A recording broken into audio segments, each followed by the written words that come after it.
Listo, buenas noches, profe, buenas noches a todos. Mi grupo está conformado por Luis Arismendi y Karen Castaño y vamos a hablar acerca de la inflación.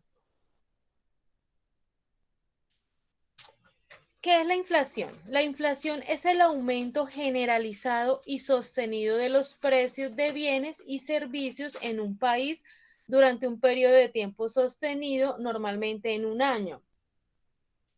Cuando hablamos o cuando oímos que ha habido inflación, significa que los precios han subido o se han inflado y de ahí viene la palabra inflación. Es decir, la inflación refleja la disminución del poder adquisitivo de la moneda. En otras palabras, si hay inflación, significa que con el mismo dinero podemos comprar menos cosas que antes. ¿Sí? También dice que para medir el crecimiento de la inflación se utilizan índices que reflejan el crecimiento porcentual de una canasta de bienes ponderada. El índice de medición de la inflación es el índice de precios al consumidor o el que también conocemos como IPC. Un ejemplo que podemos dar con esto es, puede ser los precios, acá tengo que el precio de las naranjas es de 2.000 el kilo. Una persona con 10.000 pesos puede comprar 5 kilos, pero si el precio sube a 2.500 ya no podrá comprar los mismos 5 kilos, sino solamente podrá comprar 4. ¿Sí?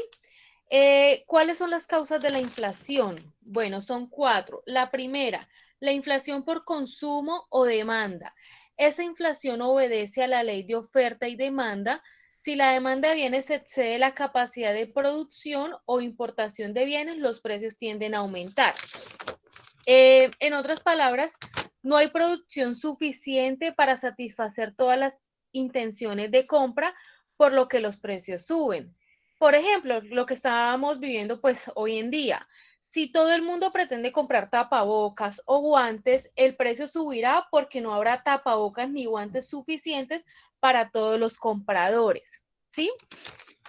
La segunda es la inflación por coste. Esto ocurre cuando el precio de las materias primas aumentan, lo que hace que el productor aumente los precios para mantener un margen de ganancia. ¿Sí?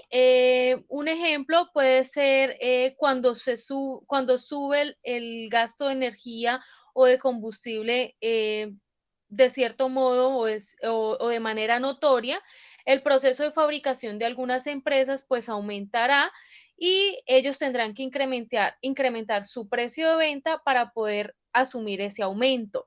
¿Mm? La tercera es la inflación autoconstruida. Esta inflación ocurre cuando se provee un fuerte incremento futuro de precios y entonces se comienza a ajustar estos desde antes para que el aumento sea gradual. Pues en esta inflación lo que sucede es que esta subida gradual es lo que llaman inflación pues autoconstruida porque se va construyendo con esta finalidad, ¿sí? Y finalmente está la inflación generada por expectativas de inflación. Este es el típico en los este es típico en los países con alta inflación, donde los trabajadores piden aumentos de salario para contrarrestar los efectos inflacionarios, lo cual da pie al aumento en los precios por parte de los empresarios, originando un círculo vicioso de inflación. Esta inflación se produce por la emisión excesiva de dinero. Ahora vamos a hablar de las medidas que se deben tener contra la inflación. Bueno, según la investigación que hicimos, dice que según los economistas, las más importantes son las siguientes. Primero, aumentar los tipos de interés. De esta manera se reduce el crédito y se va disminuyendo las posibilidades de realizar gastos e inversiones. También está reducir la tasa monetaria porque al haber menos moneda en circulación, menos oferta de dinero, aumentaría su valor. Tenemos también que subir los impuestos. También aplica que debe menos dinero.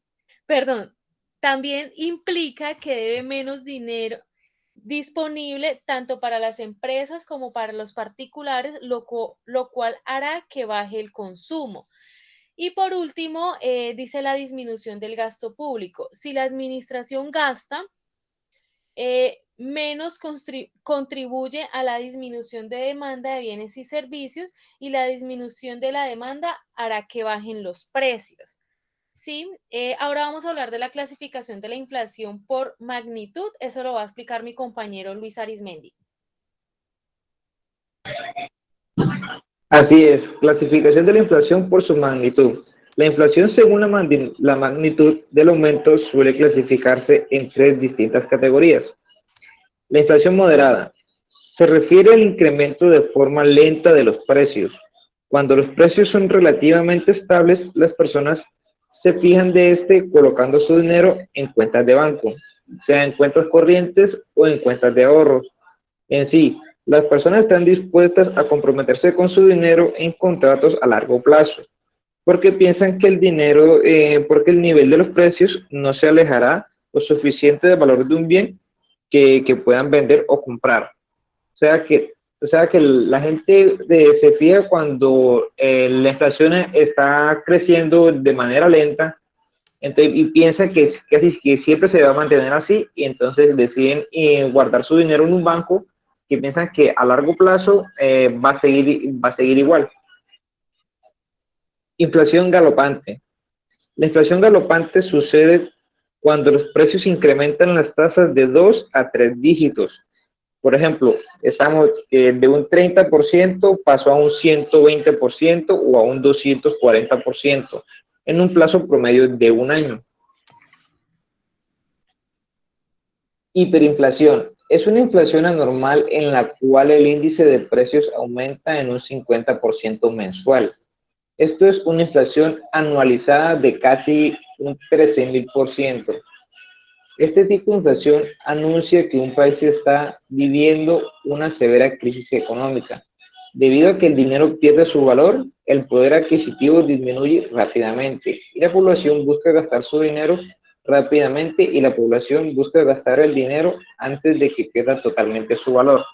Como un ejemplo tal, la economía de Venezuela, que en tiempo atrás el bolívar costaba mucho más que el peso, y ahora el bolívar no vale casi nada, y por eso los venezolanos querían gastar todo ese dinero antes de que no valiera nada, perdiera todo su valor y no pudieran hacer nada con él. Bueno, ¿cómo se detiene la inflación? Los bancos centrales tienden a incrementar las tasas de interés de la deuda pública. De esta manera se incrementan las tasas de interés de los préstamos al consumo. Al aumentar la tasa de interés del consumo se frena la demanda de productos.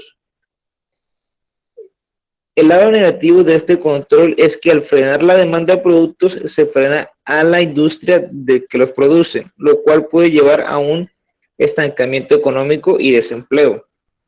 ¿Cómo así? O sea que para frenar la inflación, los bancos tienden a aumentar los intereses por cierta cantidad de dinero prestado, para que así se nos haga más difícil poder adquirir productos nuevos. ¿Cómo calcular la tasa de inflación? La fórmula para calcular la tasa de inflación es la siguiente. Índice de precios del consumidor final menos índice de precio del consumidor inicial sobre índice de producto inicial por 100. La tasa de inflación se calcula aplicando la fórmula expuesta, lo que conlleva a realizar las siguientes operaciones. Primero, se calcula la diferencia entre el índice de precio del consumidor final del periodo que se esté analizando, un mes, un año, y el índice de precio del consumidor inicial del mismo periodo. En segundo lugar, dividiendo el resultado entre el índice de precio del consumidor inicial se determina la producción, que supone el incremento producido respecto al índice de precio del consumidor del periodo del tiempo anterior.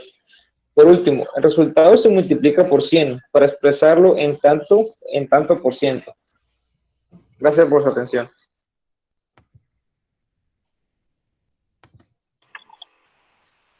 Muchas gracias por la presentación, muy buena su intervención.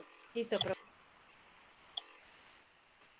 Qué bueno, me alegra mucho eso, que eso hay que investigar bastante, ustedes dos. También el grupo de desempleo también fue bien. Todo les fue bien. El primer grupo también fue bien, que tiene que ver con el Producto Interno Bruto. Lo único que le dije fue que faltó investigar sobre el factor del PIB y el Producto Interno Bruto real y el PIB per cápita. Son otros tipos de Producto Interno Bruto. Ya hablamos sobre el Producto Interno Bruto, cuál era la definición del Producto Interno Bruto. Bueno, también vimos la definición de desempleo. Las personas que están desocupadas y las personas que tienen la carencia de un trabajo, ¿sí? Que era la proporción de personas, la proporción que está trabajando. También se puede medir, el desempleo se puede medir como una proporción. La otra proporción sería el empleo, o sea, las personas que están empleadas entre la población económicamente activa. Entonces ahí tenemos también una proporción de los empleados y los desempleados. También lo pueden conseguir como ocupados y desocupados. En el caso de la inflación, ¿sí? Un aporte más para completar son grupos de productos básicos de la canasta familiar. Ya el crecimiento, eso se mide por mes, el DANE lo mide mensualmente. Y hay una inflación año corrido de todos los meses. O sea, si tú sumas de un mes a otro, cómo va incrementándose. La sumatoria de eso nos va a dar la inflación anual. La inflación anual es el crecimiento de los precios de meses y meses. De un mes, del mes de hoy con el mes anterior. De enero a diciembre, el año corrido, tenemos la inflación, un promedio. En macroeconomía nosotros hallamos valores agregados. Valores agregados nada más es fácil, es más fácil que la micro, porque lo que hacemos es sumar. En el Producto Interno Bruto, ¿qué hicimos? Valores agregados, sumamos lo que facturan todas las empresas, las miles de empresas de Colombia, incluso hasta los contratistas, los que son ingenieros, los que son constructores, lo que ellos, el RUT.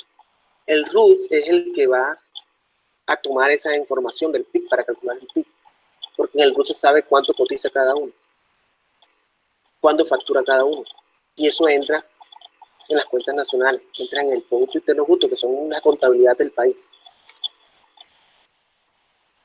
Sí, ahí se puede determinar, bueno, la capacidad de Colombia, todos los negocios que tienen generan estos ingresos.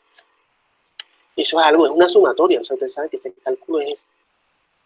Me hacía una pregunta un estudiante, profe, pero eso es difícil para ir a cada caja, a cada ¿cómo es que es? Supermercado, mirar eso, ¿no? El DANE, esa información se la dan al DANE automáticamente.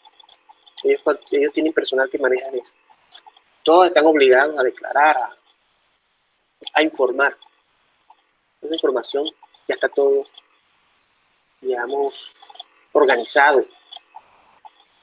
Sobre eso se calculan los impuestos. La DIAN tiene todo eso parametrizado. La DIAN tiene esa información del Producto Interno Bruto, porque de ahí es que van a deducir muchos impuestos. En Estados Unidos eso es serio, ya no se puede evadir, no se puede lavar dinero, no se puede porque ahí sale más, el problema va a ser peor para esa persona. No, que no sabía. Allá son muy estrictos por eso. Esa gente tiene que pagar. Si tú cortas un palo, que ese árbol es de un roble que tiene muchos años, esa persona le sale por un ojo de la cara ese daño que causa. Así mismo con los impuestos. Y por eso ellos son sólidos con sus impuestos. Ellos van a hacer muchas cosas, muchas obras, porque ya tienen un control estricto. El DANE no funciona solamente en Colombia. Allá tienen un departamento de estadística donde mandan personas a África, donde hay empresas estadounidenses, van a supervisar. Mandan gente a supervisar allá para mirar el Producto Interno, el Producto Nacional Bruto, el PNB. Ellos miden el PNB, la estadística de Colombia no lo miden, pero Estados Unidos sí. ¿Sí? Y en el caso de la inflación, bueno, es el promedio. Son variables más agregadas.